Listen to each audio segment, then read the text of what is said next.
não buscar saber o que Deus proibiu.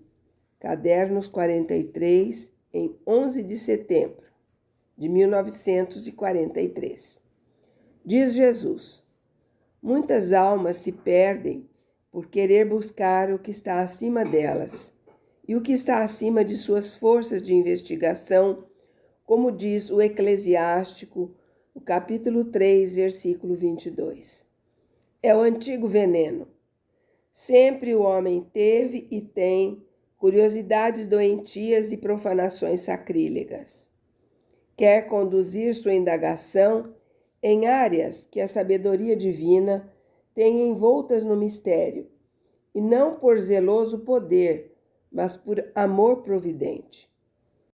Ai, se o homem conhecesse tudo do futuro e dos segredos do universo! Vós não mais teríeis paz espiritual e paz natural. Deixai o futuro a Deus, Criador e dispensador do tempo, e deixai virgens as zonas do universo, nas quais a posse vos daria armas para perturbar cada vez mais a vossa existência de indivíduos e de espíritos. Eu já disse que não sou contrário às obras da inteligência humana. Se o fosse, deveria dizer que sou incoerente comigo mesmo, porque dei ao homem o intelecto para que o use e não para que o mantenha inerte. Mas, pela boca da sabedoria, eu vos digo: não queirais ser curiosos escrutinadores das obras de Deus. Não procureis ir além dos confins que eu coloquei para separar vossa potência das potências mais fortes que a vossa, das leis do cosmo, dos segredos das forças naturais e, sobretudo, dos mistérios do além-túmulo, cuja verdade e cuja vida somente eu tenho o direito de vos revelar, porque sou o Senhor de todas as coisas, enquanto vós sois apenas os hóspedes desta pobre terra, e não sabeis o que vos está reservado para além da vida da terra. Acreditem na outra vida. Basta acreditar nisso. Crede que nela existe um prêmio e um castigo, fruto de uma justiça santa que espera ser aplicada a cada indivíduo. Isto vos fiz conhecer para o vosso bem. Não precisais saber mais. Não perturbeis com vossas curiosidades bisbilhoteiras a paz sobrenatural da outra vida. Ainda que seja para os atormentados, ou seja, para aqueles que não têm paz porque separados de mim, a vossa penetração traz sempre um aumento de perturbação. Por que perturbar com ecos da terra a serenidade dos céus? Por que aumentar o tormento dos punidos com vozes que os lembram do mundo em que mereceram a punição? Tende respeito pelos primeiros, os do céu, e piedade dos segundos, os punidos. Só eu, Senhor do céu e da terra, árbitro supremo de todas as coisas, potência perfeita em todas as coisas, posso tomar tais iniciativas e reconectar contatos do homem com o mistério da outra vida. Só eu. É então que vos mando meus mensageiros, e sempre com finalidade do bem, nunca para me submeter a tolas e profanadoras investigações humanas. Bem-aventurados os que creem sem ter visto. Eu disse a Tomé, e o repito a todos os curiosos e aos incrédulos da terra: não há necessidade de provas para crer na segunda vida, que, entretanto, sabei, não é como vós conjeturais arbitrariamente, mas como eu disse, uma segunda vida, uma, não mais e mais vidas.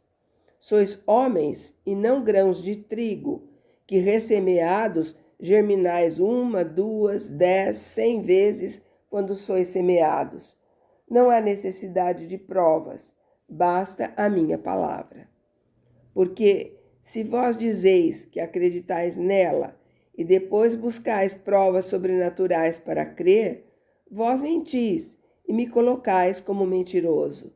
Mentis, porque com a boca dizeis que credes, e com a mente não credes, e buscais provas.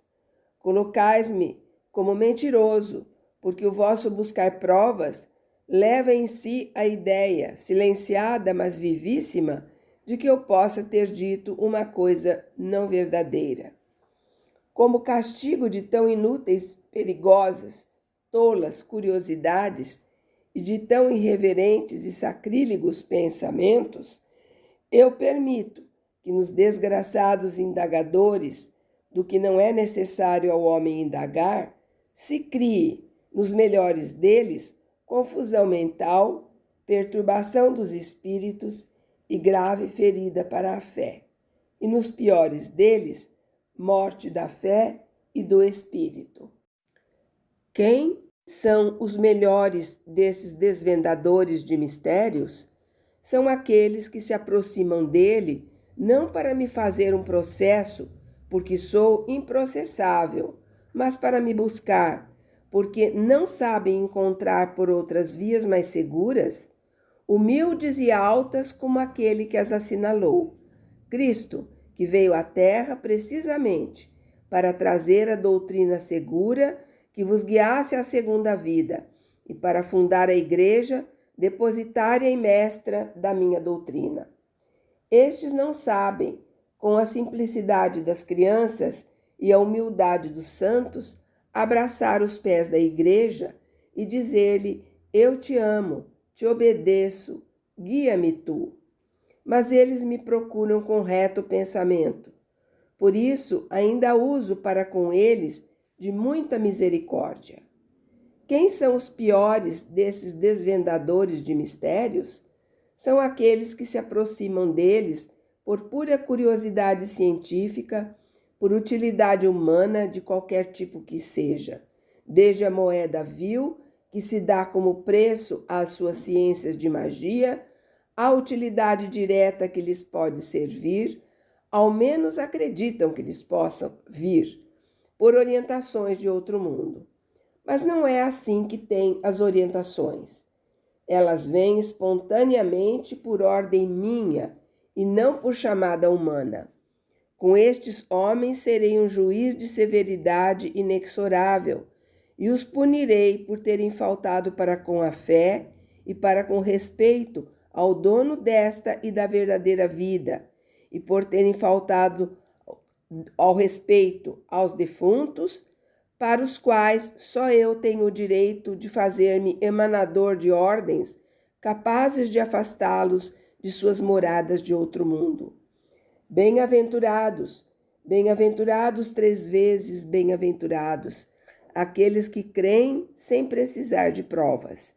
Bem-aventurados 7 vezes bem-aventurados os que nunca duvidaram, por um instante, da minha palavra e da minha doutrina, confiada à mestra minha esposa, a Igreja, e sem nunca ter ousado, nem mesmo ter desejado ousar, fazer uma profanação dos reinos de outro mundo.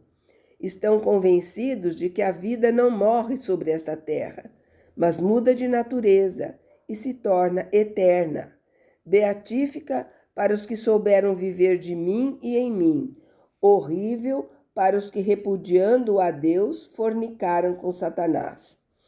Aos puros crentes, aos espíritos simples e humildes, para os quais a fé é luz e minha palavra é vida, eu concedo o que nego aos indagadores, a posse e o conhecimento da verdade ultraterrena.